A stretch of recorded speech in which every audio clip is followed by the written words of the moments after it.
My grandfather left me his cabin in the West Virginia mountains, along with a handwritten list of 9 rules. Strange rules. Never whistle after dark. Never answer if something calls your name 3 times. Always leave food on the porch at midnight. I thought he was just a superstitious old man. Then I broke rule number 3. Now I understand why he never spent a single night in that cabin during winter, and why I only have 4 fingers left on my right hand. My name is Beth, and my grandfather Samuel died 3 months ago at 92. He left me everything: his truck, his savings, and his cabin deep in the Greenbrier Holler where he grew up. The cabin had been in our family since 1870, but Grandpa Samuel only used it during summer. He never explained why. After the funeral, his lawyer gave me an envelope. Inside was the deed to the cabin and a letter in Grandpa's shaky handwriting. Beth, the cabin is yours now, but you must follow the rules. These are not suggestions. Your great-great-grandfather wrote them in blood after the winter of 1891. Every generation has kept them. You must too. Below that was a list titled Rules for the Holler, 9 rules numbered and underlined. Rule 1. Never whistle after sunset. They think it's a call. Rule 2. If something calls your name 3 times, do not answer. If you answer, it can take your voice. Rule 3. Leave food on the porch every night at midnight. A full plate. Meat. Bread. Vegetables. Never skip a night. Rule 4. Do not look out the windows after midnight. If you see them looking back, close your eyes and count to 60. Rule 5. If you hear footsteps on the roof, stay silent until they stop.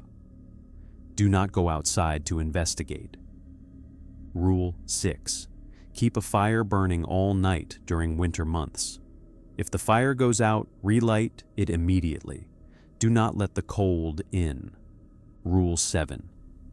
If you find small bones arranged in patterns around the cabin, do not disturb them. They are offerings. Rule 8. Never ever bring a mirror into the cabin. Reflections attract them. Rule 9.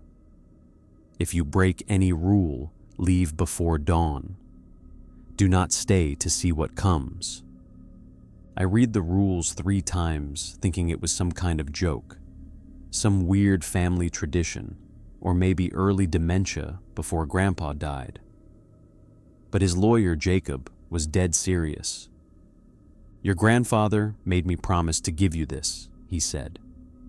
He wanted you to understand these rules are not symbolic. Follow them exactly. I drove up to the cabin the next weekend. It was October, beautiful fall colors. The cabin sat in a clearing surrounded by dense oak and pine forest. No neighbors for 5 miles, no cell service, just silence and bird calls. The cabin was small but well maintained. 1 bedroom, a kitchen, a living room with a stone fireplace.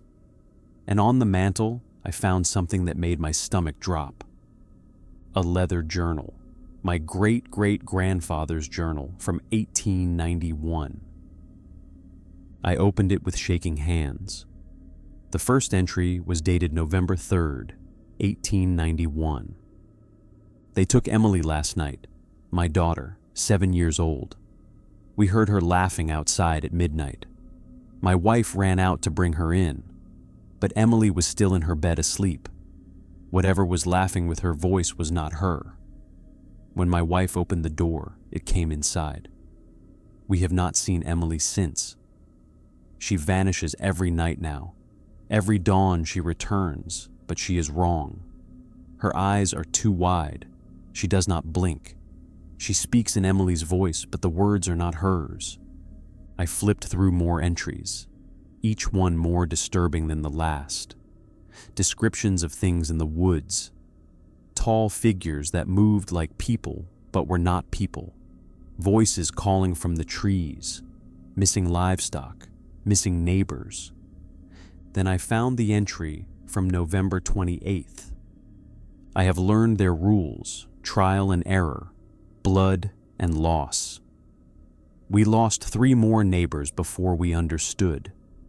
They will leave us alone if we follow the patterns. Feed them, acknowledge them, do not provoke them. My hand shakes as I write this. Part of me wishes we had never come to this holler, but it is too late now.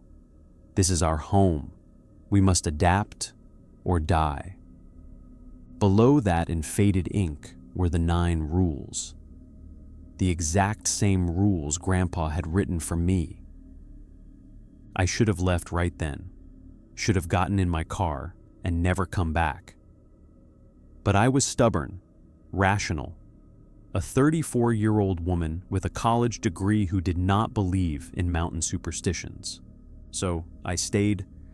The first 2 nights I followed the rules just to humor my dead grandfather. I left a plate of food on the porch at midnight, kept the fire burning, did not whistle, did not look out the windows after dark. Nothing happened. The food was gone each morning, but that could be raccoons or possums. The woods were silent except for normal night sounds. Owls, wind, branches creaking. On the 3rd night, I got careless. I had been working on my laptop all evening, lost track of time. When I finally checked my phone, it was 12:47 a.m. I had missed midnight, missed the feeding. I felt ridiculous, but some part of me felt uneasy. Grandpa had been so insistent.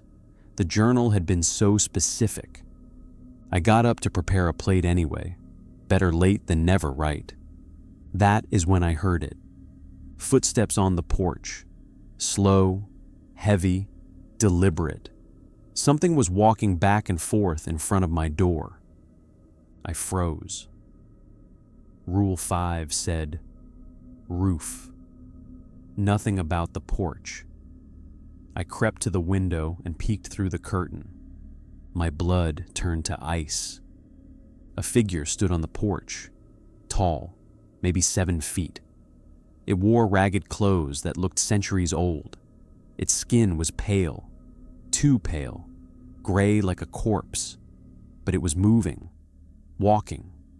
Its head turned slowly, scanning the porch like it was looking for something, looking for the food I had not left. Its face, God, its face. It was almost human, but wrong. The proportions were off, eyes too far apart, mouth too wide. When it opened its mouth, I saw rows of teeth, not animal teeth, human teeth, too many of them. Then it spoke. Beth, my name, in my grandfather's voice, exact tone, exact inflection. Beth, I am hungry. Why did you not feed me? I stumbled backward from the window. My heart was hammering so hard, I thought it would burst. Rule 2. If something calls your name 3 times, do not answer. It had only said my name twice. Beth. The voice came again. Grandpa's voice, but with something underneath it. Something that sounded like grinding stone. Please, I am so hungry. 3 times. I clamped my hand over my mouth to keep from responding. Every instinct screamed to answer, to help. It sounded so much like Grandpa, so desperate. But I remembered the rule. If you answer, it can take your voice. The thing on the porch began to change. I could hear it, bones cracking, flesh tearing. When it spoke again, it was not Grandpa's voice anymore. It was mine. Beth, why are you hiding from me? I know you are in there. I can smell you. I can hear your heart beating, so loud, so fast, so alive. It started scratching at the door, not with hands, with something else, something that scraped wood like claws on a chalkboard. I need to come inside, Beth. I need the warmth. It is so cold out here. Let me in. We can share the fire. We can share your skin. I ran to the fireplace. The fire was burning low. Rule 6. Keep a fire burning all night during winter. Do not let the cold in. I threw logs onto the flames. The fire roared up. The scratching at the door stopped immediately. Silence. I waited. 1 minute, 2 minutes, 5. Then I heard footsteps moving off the porch, into the woods, fading into the distance. I did not sleep that night. I sat by the fire with Grandpa's hunting rifle across my lap, watching the flames, feeding them, keeping them high. At dawn, I went outside. The porch was covered in scratches, deep gouges in the wood, and in the dirt beside the steps, I found something that made me vomit. Bones, small bones, arranged in a circle. And in the center of the circle, a piece of paper weighed down with a rock. I picked it up with trembling hands. Written in something dark and wet that looked like old blood were words in handwriting I recognized from the journal. You broke Rule 3. The compact is damaged. You owe a debt. Payment is required. Leave an offering by dawn, or the debt will be collected in flesh. Below that was a drawing, a hand, 5 fingers. I looked at my right hand. It was throbbing, burning. I had not noticed before, but there were marks on my pinky finger. Red welts like something had grabbed it, squeezed it. As I watched, the welts darkened. The pain increased. My finger began to turn black from the tip down. Frostbite in October, in 50-degree weather. I ran inside, grabbed my first aid kit, but nothing helped. The blackness spread.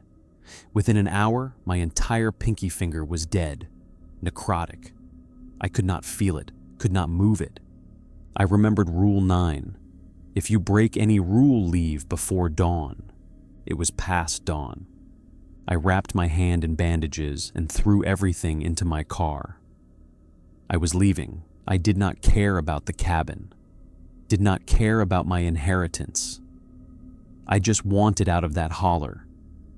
But when I tried to start my car, the engine would not turn over. Battery was dead. I had driven it yesterday. It had been fine. I popped the hood. The battery cables had been torn out, ripped from the terminals, and sitting on the engine block was another note. The debt must be paid. You cannot leave until the offering is made. I looked at my hand. The blackness had spread past my pinky now, into my ring finger, creeping toward my palm. I understood then. The offering they wanted was not food. It was flesh. I will spare you the details of what I did next.